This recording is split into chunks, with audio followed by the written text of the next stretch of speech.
You are my lady, and the best of mistresses.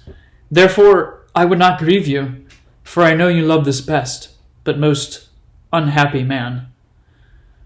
My master sent me yesterday to Mr. Crapp, his scrivener, to send to one Mr. Waste-all, to tell him his first mortgage was out, which is £200 a year, and who has since engaged 500 or 600 more to my master.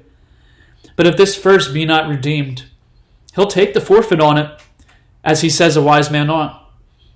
Mr. Crapp, being busy a borrowing lord, sent me to Mr. Waste-all, whose lodging is in a nasty place called Alsatia at the blacksmith's. Well, madam, this Waste-all was Mr. Gaiman. He's driven to the last degree of poverty. Had you but seen his lodgings, madam? I went to the blacksmith's, and at the door I encountered the beastly thing he calls a landlady, who looked as if she had been on her own husband's making, composed of molded smith's dust. I asked for Mr. Waste-all, and she began to open, and so did rail at him, that what with her billingsgate and her husband's hammers, I was both deaf and dumb. At last the hammers ceased, and she grew weary, and called down to Mr. Waste-all, but he not answering, I was sent up a ladder rather than a pair of stairs. At last I scaled to the top, and entered the enchanted castle. There I did find him, spite of the noise below, drowning his cares in sleep.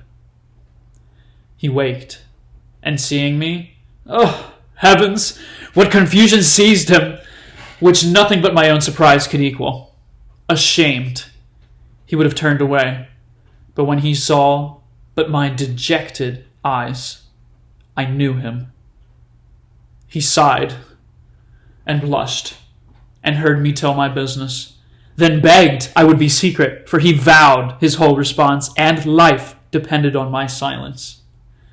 Nor had I told it now, but that your ladyship may find some speedy means to draw him from this desperate condition.